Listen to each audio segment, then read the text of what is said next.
Civil अस्पताल हैदराबाद के surgeon का एहसन इकदाम। हादसे में जख्मी होने के बाइस फेफड़ा फट जाने से जिंदगी और मौत की कश्मकश में मुब्तला बच्चे के खराब होने वाले फेफड़े की कामयाब सर्जरी करके इसकी जान बचा ली। बदीन से ताल्लुक रखने वाले बच्चे रामा की सिविल अस्पताल हैदराबाद के नए वजूद में आने वाले थोरेसिक सर्जरी डिपार्टमेंट में सर्जरी की गई, जिसके बाद हादसे के शिकार बच्चे रामा की तबीयत अब बेहतर बताई जाती है। डॉक्टर्स का कहना है कि इससे कबल जब सिविल अस्पताल हैदराबाद में नया बनने वाला थोरेसिक डिपार्टमेंट कायम न था तो इस नौयत के मरीजों को कराची शिफ्ट किया जाता था, जिनमें अक्सर मरीज रास्ते में ही दम तोड़ जाते थे। लेकिन सिविल अस्पताल हैदराबाद में थोरेसिक डिपार्टमेंट के कयाम के बाद इस नौयत के मरीजों का इलाज सिविल अस्पताल हैदराबाद में ही किए जाने का आगाज हो चुका है।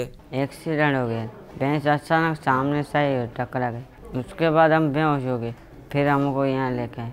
अभी से सिविल अस्पताल में फिर इलाज यहाँ सही हो रहा है। इस हवाले से लियाकत यूनिवर्सिटी अस्पताल हैदराबाद जामशोरों के डायरेक्टर एडमिन अब्दुल सत्तार जतोई का कहना था कि थोरेसिक डिपार्टमेंट के क़याम के बाद अब चेस्ट इंजरी के मरीजों को कराची शिफ्ट नहीं किया जाएगा और इनका मुफ्त में इलाज सिविल अस्पताल हैदराबाद में ही किया जा सकेगा। लियाकत यूनिवर्सिटी हॉस्पिटल हैदराबाद में चेस्ट सर्जरी के लिए यहाँ पर कोई प्रोविजन मौजूद नहीं था। Recently assistant professor doctor Khalil Shaikh साहब हमारे पास अपॉइंट हुए हैं। गवर्नमेंट ऑफ सिंध ने उनके लिए एक रिक्वायरमेंट के लिहाज से एक आलीशान ओटी इस्टेब्लिश करवाई है, जिसमें लेटेस्ट इक्विपमेंट दिया गया है। पहले अगर कोई चेस्ट इंजरी का या लंग्स इंजरी का कोई पेशेंट जहाँ पर आता था तो उसको मजबूरन कराची रेफ़र किया करते थे, लेकिन उस ओटी इस्टेब्लिश करने के बाद ये वो केसेस जो कि एक्सीडेंट या ट्रामा की वजह से कोई रप्चर होता है लंग्स में या कोई किसी बीमारी की वजह से कोई लंग ख़राब हो जाते हैं तो उनका कोई लोब काट के अलग करना पड़ता है, तो ये सारी सर्जरीज़ हमारे इसी हॉस्पिटल में शुरू हो चुकी हैं।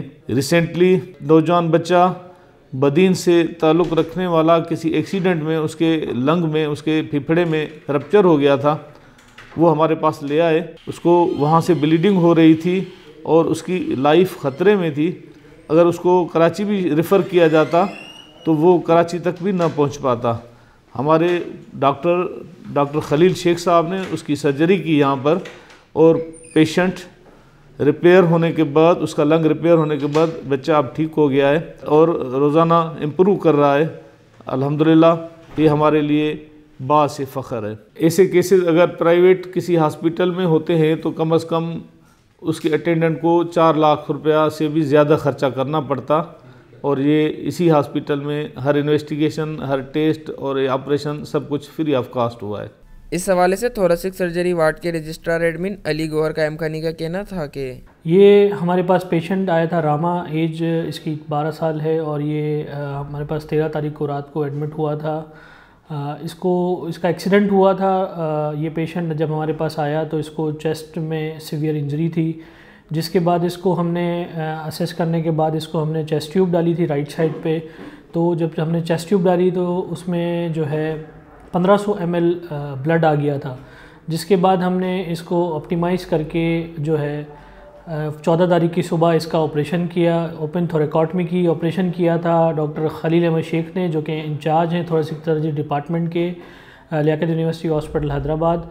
और ये वहाँ पे जब हमने इसको ऑपरेट किया तो इसके अंदर इसका जो राइट साइड का फेफड़ा था उसमें टीयर था, जिसको हमने रिपेयर किया और सारे क्लॉट्स रिमूव किए। और उसके बाद आज तीसरा दिन है इसके ऑपरेशन को और पेशेंट जो है वो वाइटली स्टेबल भी है, खा पी रहा है, चल फिर रहा है और इसको इंशाल्लाह हम कल डिस्चार्ज कर देंगे।